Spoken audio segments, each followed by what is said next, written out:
Bienvenue à tous et j'espère que tout le monde va bien. À travers cette vidéo, je vais expliquer un programme fantastique et très important pour tout ce qui concerne les unités de stockage, que ce soit un disque dur HDD, SSD, un M2, ou même des unités de stockage externes telles que les clés USB et les cartes SD. Avec ce programme, vous pouvez contrôler la taille de vos partitions sur votre disque dur. Par exemple, en cas de remplissage de votre partition C, vous pouvez augmenter ou diminuer la taille de cette partition comme vous le souhaitez. Vous pouvez également réparer tous les types d'unités de stockage, qu'elles soient externes ou internes. Ainsi, le programme est considéré comme complet, et il contient également de nombreuses autres fonctionnalités que je vais vous expliquer à travers cette vidéo. Maintenant, découvrons les caractéristiques de ce programme.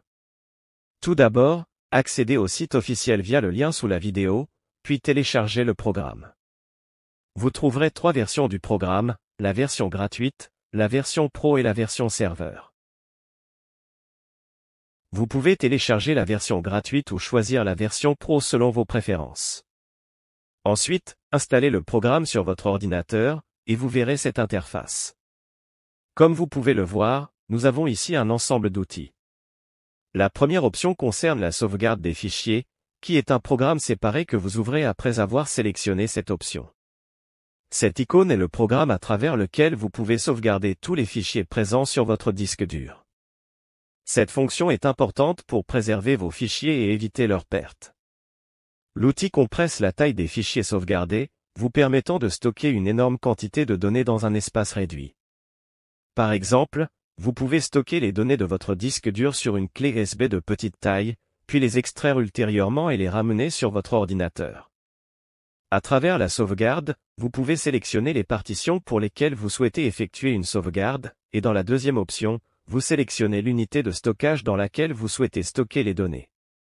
Si vous souhaitez restaurer ces données, vous choisissez « Restaurer », puis vous ajoutez l'unité de stockage que vous avez utilisée pour la sauvegarde, et ensuite vous pouvez les restaurer sur votre appareil.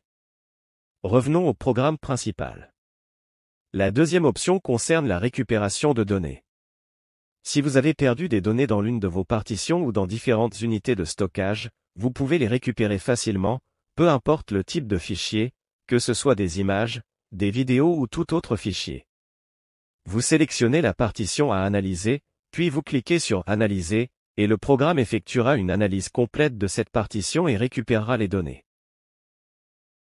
La troisième option vous permet de récupérer une partition entière, par exemple, si une partition spécifique a été supprimée par erreur, vous pouvez la récupérer avec cette option. Les deux autres options ne sont pas très importantes, alors passons directement à l'explication de l'une des opérations les plus importantes du programme, à savoir le contrôle de la taille des partitions C sur le disque dur. Comme vous le savez, ces partitions sont spécifiques au système d'exploitation. En cas de remplissage de ces partitions, vous pouvez utiliser et prendre de l'espace supplémentaire d'une autre partition que vous avez sur le même disque dur. Par exemple, si vous souhaitez prendre de l'espace de la partition D, cliquez dessus avec le bouton droit de la souris, puis choisissez « Déplacer », redimensionner.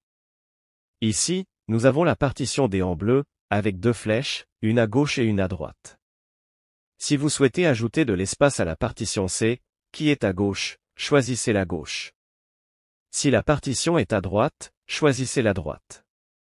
Par exemple, je veux ajouter cet espace à la partition C qui est à gauche, donc je prends ici 20 Go. Ensuite, cliquez sur OK. Vous constaterez qu'une nouvelle partition de 20 Go a été ajoutée ici, mais elle n'a pas encore été ajoutée à la partition C. Maintenant, vous pouvez directement aller à la partition C à laquelle vous souhaitez ajouter de l'espace, puis sélectionner la même option. Normalement, vous devriez trouver un espace supplémentaire ici du côté droit que vous pouvez ajouter. Cependant, dans ce cas, je ne l'ai pas trouvé car il y a d'autres partitions plus petites devant la partition C. Dans ce cas, il est nécessaire de déplacer d'abord l'espace supplémentaire vers cette partition. Cliquez avec le bouton droit dessus, puis choisissez toujours la même option. Regardez ici comment je peux désormais ajouter cet espace. Je sélectionne l'espace entier, puis je clique sur OK, et je remarquerai que l'espace de la petite partition est devenu plus grand après avoir ajouté les 20 Go. À noter que cette opération est totalement sûre et aucune donnée n'est perdue sur la partition. Maintenant, cliquez avec le bouton droit sur cette partition et choisissez la même option pour prendre l'espace de 20 gigaoctets que vous avez ajouté à cette partition. Cliquez sur OK, et maintenant j'ai une partition de 20 gigaoctets à côté de la partition C. Vous pouvez maintenant sélectionner la partition C, faire un clic droit, puis choisir la même option, et vous verrez qu'il y a un espace supplémentaire que vous pouvez ajouter en le faisant glisser vers la droite de cette manière. Cliquez sur Appliquer une fois terminé, et vous pourrez confirmer cette opération. Ainsi, nous avons maintenant compris la manière de contrôler l'espace des partitions. Parmi les fonctionnalités du programme, il y a également la possibilité de convertir le disque dur du MBR au GPT et vice-versa. Pour le GPT et le MBR, chacun a ses propres propriétés. Par exemple, pour Windows 11, il est préférable que le disque dur soit en GPT plutôt qu'en MBR. La conversion est simple, vous sélectionnez le disque dur que vous souhaitez convertir, cliquez avec le bouton droit de la souris, puis choisissez l'option de conversion, que ce soit du MBR vers le GPT ou vice-versa. Il existe de nombreuses autres options dans le programme que vous pouvez exploiter. Le programme est vraiment fantastique.